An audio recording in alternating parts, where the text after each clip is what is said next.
Bumi Wari Tuban. Inilah 94,6 Radio Suara FM.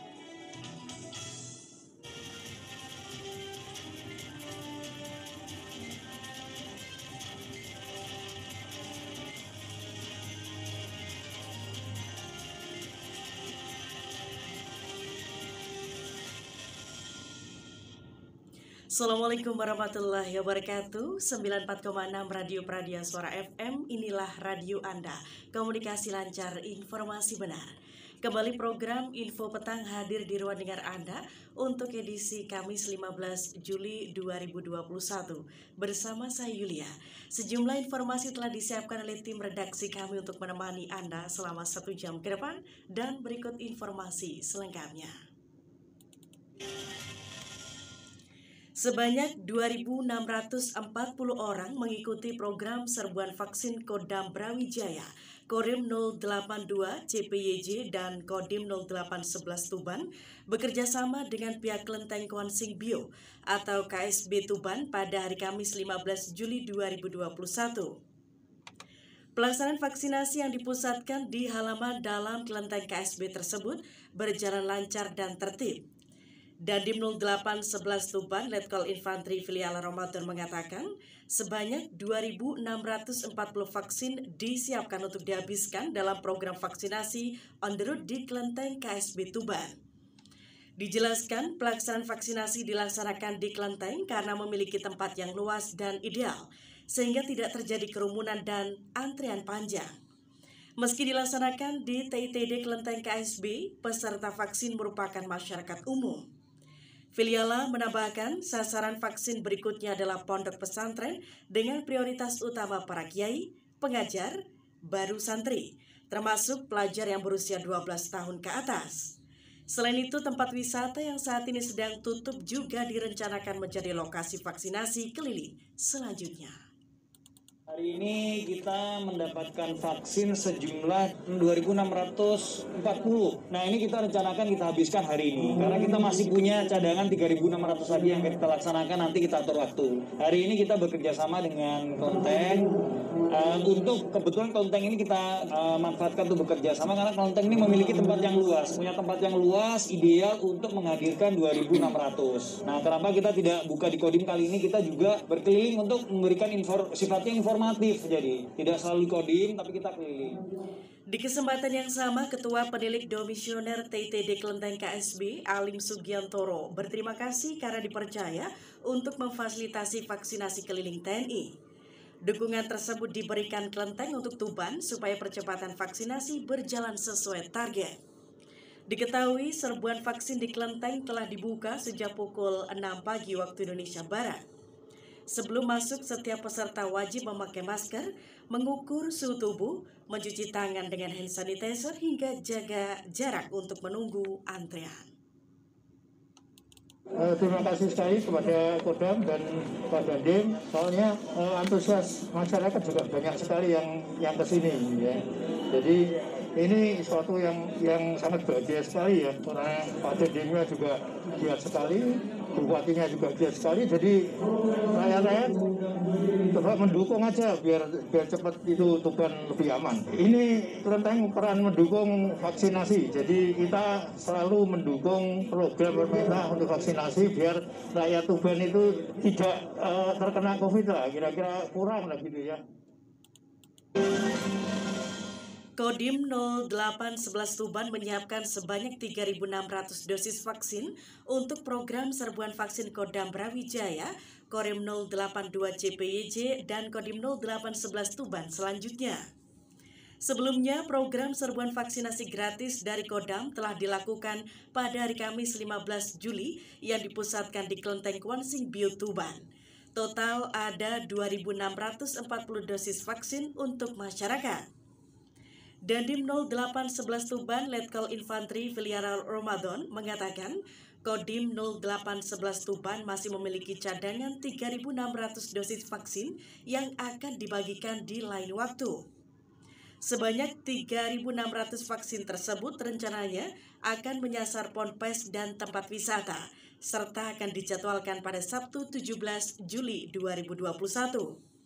Meski demikian, untuk kepastian lokasi, pihaknya masih menunggu arahan dan instruksi dari Kodam, sehingga saat ini belum bisa dipastikan lokasinya. Berikutnya nanti kita masih banyak lah. Kita nanti akan juga menyasar kepada pondok-pondok pesantren. Kita utamakan para ini dulu, para kiainya, pengajar dan lain sebagainya. Baru nanti kita sasar ke santri. Karena sudah ada petunjuk dari kesehatan bahwa vaksin Sinovac yang kita gunakan ini ternyata bisa digunakan di atas usia 12 tahun. Nah, nanti berikutnya juga kita akan menyasar ke tempat wisata yang 3.600 ini. Mumpung tempat wisata sekarang sedang tutup, sehingga nanti pada saatnya apabila insya Allah pandemi COVID menurun, tempat wisata ini sudah siap karena penjual, mungkin pemilik dan lain sebagainya di sana sudah melakukan vaksin. Di sisi lain, tim Satgas Pencegahan dan Penanggulangan COVID-19 di Kabupaten Tuban memadamkan lampu jalan hingga tingkat kecamatan untuk menekan mobilitas masyarakat yang tidak krusial. Wakil Ketua 1 Satgas COVID-19 Letkol Infantri Filial Ramadan mengatakan, menekan mobilitas di malam hari merupakan salah satu ikhtiar yang ditempuh Satgas untuk mengurangi penyebaran virus corona. Pertimbangannya, aktivitas mobilitas di atas pukul 20 malam waktu Indonesia Barat dinilai tidak krusial dan esensial untuk dilakukan. Sejauh ini, pemadaman lampu jalan raya dinilai cukup efektif menekan mobilitas warga saat malam hari. Meski demikian, warga di berbagai kecamatan di Tuban masih terpantau belum tertib. Ramadan memastikan dalam skenario pembatasan mobilitas masyarakat tidak semua lampu jalan dipadamkan. Di lain sisi, keselamatan pengguna jalan juga tetap menjadi prioritas dan resiko tersebut telah dipikirkan oleh Polres dan Dinas Perhubungan Tuban. Selain itu, pemadaman lampu di malam hari juga diakui meningkatkan risiko angka kriminalitas seperti maling dan lain sebagainya. Upaya antisipasi TNI, Polri, dan unsur terkait akan rutin berpatroli untuk menjaga wilayahnya masing-masing. Salah satu upaya kita untuk menekan penyebaran COVID-19 ini kan salah satunya adalah mobilitas. Nah, kita yakini bahwa mobilitas di atas jam 20.00 itu sudah ada mobilitas yang tidak krusial untuk dilakukan gitu. Yang pertama ya terlepas di luar jam makan malam, waktu istirahat gitu. Nah, mobilitas ini memang kita menekannya ya dengan berbagai cara kita upaya. Kemarin saja di beberapa daerah itu masih banyak warga kita yang membandel. Bukan di daerah kota justru, tetapi rata-rata di daerah kecamatan-kecamatan itu. Nah, oleh karena itu, untuk menekan itu kembali, kita melakukan upaya untuk pemadaman lampu ini. Tetapi kita mengantisipasi tidak semua lampu dipadamkan. Sektor-sektor yang tempat-tempat yang krusial, yang justru apabila dimatikan akan menjadi sasaran anak-anak muda yang nakal-nakal ini, ya tetap kita nyalakan. Tetapi yang umum tetap kita matikan. Kita tetap berpedoman kepada keselamatan pengguna jalan. Nah, itu sudah dipikirkan oleh Pak Kapolres dengan Dishub itu. Pemerintah akan segera mendistribusikan obat-obatan dan vitamin untuk pasien COVID-19, baik yang dirawat di rumah sakit maupun yang menjalani isolasi mandiri di wilayah berisiko. Hal tersebut disampaikan Presiden Joko Widodo melalui akun Instagram resminya pada Kamis 15 Juli 2021 siang. Dalam unggahan tersebut, Presiden Joko Widodo menyampaikan, di tahap awal, pemerintah akan membagikan sebesar 300.000 paket bagi masyarakat Pulau Jawa dan Bali, disusul 300.000 lainnya untuk masyarakat di wilayah luar Pulau Jawa dan Bali. Terdapat 3 jenis paket obat untuk isolasi mandiri yang akan dibagikan masing-masing 7 hari. Paket pertama berisi vitamin untuk warga yang telah dinyatakan positif melalui hasil swab PCR dengan kategori OTG. Paket kedua berisi obat-obatan dan vitamin untuk hasil swab PCR positif dengan keluhan panas, demam, dan kehilangan indera penciuman. Untuk paket ketiga berisi vitamin dan obat-obatan bagi masyarakat dengan hasil spesial positif dengan gejala panas, demam, dan batuk kering. Untuk paket 2 dan 3 membutuhkan konsultasi dari tenaga kesehatan dan utamanya dari dokter puskesmas. Adapun untuk pendistribusian, obat-obatan tersebut diproduksi oleh perusahaan farmasi BUMN yang pendistribusiannya di bawah Komando Panglima TNI. Nantinya akan bekerja sama dengan pemerintah daerah hingga tingkat RT maupun RW. Presiden berharap distribusi obat-obatan tersebut diawasi secara ketat dan tidak mengganggu ketersediaan obat esensial COVID-19 yang ada di apotek dan atau rumah sakit. Sementara itu, seperti disampaikan sebelumnya oleh Gubernur Jawa Timur, Khofifah Indar Parawansa, saat melaksanakan kunjungan dalam rangka peluncuran gerakan serentak lawan COVID-19 di Kabupaten Tuban, Selasa 13 Juli lalu, persediaan obat-obatan utamanya untuk pasien isolasi mandiri akan dicukupi oleh pemerintah dan segera didistribusikan ke kabupaten atau kota. Hal tersebut menyusul adanya kelangkaan obat akibat adanya oknum yang menimbun obat-obatan. Paket obat akan diluncurkan oleh pemerintah pusat sebanyak 300.000 paket obat. Hal tersebut guna mendukung kebutuhan obat-obatan dan vitamin untuk masyarakat utamanya yang sedang melaksanakan isolasi mandiri. Keluhan bahwa ada kelangkaan obat akan diluncurkan 300.000 paket obat insya Allah oleh Pak Presiden, sehingga kebutuhan terutama yang isolasi mandiri relatif akan bisa tersupport. Nah, saya mohon kerelawanan kita. Di sisi lain, salah satu bidang seni yang sedang digandrungi anak-anak muda Tuban saat ini adalah seni peran dalam format videografi atau sinematografi, di mana dalam masa pandemi ini menjadi oase bagi iklim seni yang mulai pendek. Sinematografi atau seni perfilman memang merupakan sebuah wadah ekspresi yang paling aman. Selain tidak terlalu membutuhkan banyak orang, bidang ini juga mampu menjadi wadah sosialisasi taat protokol kesehatan. Kepada reporter Pradia Suara Muhammad Narus, Ketua Komite Teater DKT, sekaligus sutradara seni peran Tuban, Siswandi, saat dikonfirmasi mengatakan, dalam situasi pandemi COVID-19 yang semakin mengganas, sangat tidak mungkin seni peran dibawa ke panggung pertunjukan. Oleh karena itu, adanya media alternatif berupa sinematografi menjadi alternatif yang cukup solutif, sehingga kreativitas para seniman tidak dibatasi oleh situasi, tetapi semakin mampu mengedukasi. Media perfilman juga bisa menjadi ladang baru untuk mengais rezeki. Meskipun tidak terlalu banyak, akan tetapi bisa berkarya sesuai kemampuan di bidangnya dan tidak bergantung pada pemerintah, sudah merupakan kebanggaan tersendiri. Ya, karena kondisi Mas, kondisi kita kembali tadi, saat ini kita secara offline ataupun mendatangkan hal yang berbentuk mendatangkan keramaian itu kan pasti sangat kurang baik ataupun tidak dapat tujuan ya. Hingga akhirnya kita coba bermain di online. Nah, salah satunya media yang dekat sekali dengan online yaitu film gitu.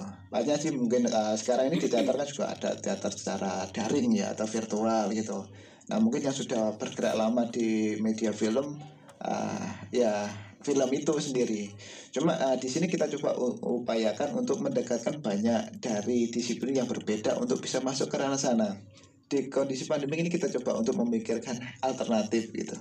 Hal alternatif, dan aku yakin teman-teman yang selalu dengan punya kegelisahan dan mau mencari solusi dari kegelisahan itu pasti menemukan sesuatu. Sebagai salah satu bentuk keprihatinan pada kondisi pandemi, salah satu sinias asal Tuban akan menggratiskan film pertunjukan teater berjudul Entah kepada publik. Semula film tersebut sudah pernah ditayangkan secara eksklusif dengan tiket seharga Rp20.000. Akan tetapi dalam masa PPKM darurat, film tersebut dapat diakses secara gratis melalui YouTube Art Media Net. Kepada reporter Pradia Suara Muhammad Narus, sutradara dan sineas Tuban, Siswandi, saat dikonfirmasi mengatakan, keputusan menggratiskan film tersebut merupakan solidaritas agar mampu memberikan hiburan kepada masyarakat yang tetap berdiam di rumah saja. Pertunjukan Entah merupakan sebuah penggabungan dari beberapa disiplin ilmu, serta merupakan sebuah aliwahana dari teater ke dalam sebuah film.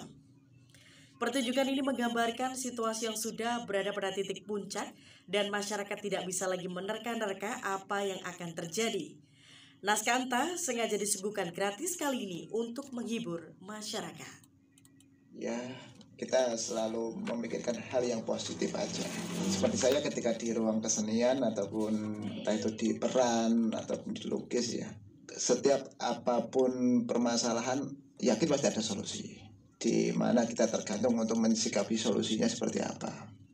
Dan di PPKM ini ya sebuah gambaran ruang yang dimana kita nggak bisa bergerak kemana-mana, tapi imajinatif kita masih tetap bisa bergerak. Ya, makanya bentuk keprihatinan itu kita munculkan dengan kemarin, yuk kita coba untuk menguatkan imun dengan memberi tontonan yang menarik, dengan kita memutar kembali karya-karya kita yang sama juga kita produksi waktu dulu masa-masa awal pandemi, yang dulu kita sangat eksklusif, yang harus membeli tiket, untuk saat ini kita gratiskan. Masa pandemi dengan berbagai pembatasan kegiatan masyarakat oleh pemerintah merupakan salah satu hambatan besar bagi seniman untuk terus berkarya, khususnya seniman pertunjukan. Namun di tengah situasi itu banyak juga alternatif lain yang mulai bermunculan. Salah satunya adalah industri film pendek yang mulai digandrungi anak muda. Kepada reporter Pradia Suara Muhammad Narus, Ketua Komite Teater DKT, Siswandi, saat dikonfirmasi mengatakan, munculnya alternatif tersebut diharapkan mampu menjadi wadah kreativitas yang menyatukan lintas disiplin ilmu, sehingga para seniman Tuban tetap aktif berkarya meskipun lewat media yang berbeda. Ditambahkan, seniman adalah merupakan orang-orang yang diberikan kemampuan dalam bidang kreativitas melebihi orang lain. Untuk itu seniman harus bisa tetap kreatif meskipun dalam kondisi apapun. Diharapkan adanya pandemi tidak lantas menjadikan seniman mandek berkarya, apalagi hanya karena alasan yang seharusnya sangat mudah dipecahkan oleh seniman itu sendiri. Ya harapannya ke depan ya memang kondisi pandemi ini berat untuk kita semuanya, apalagi terutama pelaku seni ya, pasti sangat hal yang sangat memukul sekali ya. Ya harapannya ke depan bahwa harus coba untuk ada semacam pemikiran di mana itu kita bisa saling sinergi, bisa saling kolaborasi, saling komunikatif untuk menghasilkan solusi dari kondisi yang saat ini. Harus ada itu. Gimana caranya? Karena kita pandemi ini sampai kapan belum ada wacana. Selesainya sampai kapan gitu loh. Lek kita menunggu selesai pandemi ini ya syukur-syukur kalau besok selesai ya kita bisa memikirkan pasca pandemi ini kita berbuat apa. Tapi kalau pandemi ini ternyata sampai bertahun-tahun dan nggak ada selesainya, terus kita nggak akan ngapa-ngapain selama bertahun-tahun itu. Ya kita sebagai seorang yang mempunyai kegelisahan sebagai seniman ataupun kreator atau macam-macam, ya harus tetap. Dan pendengar, kini saatnya Anda menyimak informasi perakiraan cuaca untuk daerah Tuban dan sekitarnya. Informasi akan disampaikan langsung oleh perakirawan dari Badan Meteorologi, Klimatologi dan Geofisika Kabupaten Tuban. Berikut informasi selengkapnya. Selamat malam para pendengar radio Pradia Suara FM dimanapun Anda berada. Pada malam hari ini saya Wenas dari BMKG Tuban akan menyampaikan informasi cuaca pelayaran bagi para pengguna perairan di wilayah Jawa Timur yang berlaku hari ini Kamis 15 Juli 2021 mulai pukul 19 waktu Indonesia bagian Barat hingga 12 jam ke depan. Keadaan cuaca di perairan Tuban dan Lamongan, cuaca diperkirakan cerah berawan dengan ketinggian gelombang berkisar 0,30 hingga 1 meter dengan kecepatan angin 10 hingga 28 km per jam dengan arah tenggara hingga selatan. Waspadai adanya potensi tinggi gelombang dengan tinggi 1,25 hingga 2,5 meter yang dapat terjadi sewaktu-waktu di perairan Tuban dan Lamongan. Sedangkan keadaan cuaca di perairan Laut Jawa bagian selatan Bawean, cuaca diperkirakan cerah berawan dengan ketinggian gelombang berkisar 0,75 hingga 1,75 meter dengan kecepatan angin 14 hingga 38 km per jam dengan arah timur hingga tenggara. Waspadai adanya potensi tinggi gelombang dengan tinggi 1,25 hingga 2,5 meter yang dapat terjadi sewaktu-waktu di Laut Jawa bagian selatan Bawean. Demikian informasi cuaca pelayaran yang dapat BMKG sampaikan pada malam hari ini. Semoga bermanfaat bagi para pendengar radio Pradia Suara FM dimanapun Anda berada. Kami ucapkan terima kasih atas perhatiannya dan selamat malam. Baiklah pendengar, informasi dari BMKG tadi sekaligus menutup jumpa kita dalam program Info Petang untuk edisi Kamis 15 Juli 2021. Saya Yulia beserta kru yang bertugas mohon pamit undur diri dari ruang dengar Anda. Tetaplah patuhi protokol kesehatan dan sukseskan program vaksinasi. Sampai jumpa dan wassalamualaikum warahmatullahi wabarakatuh.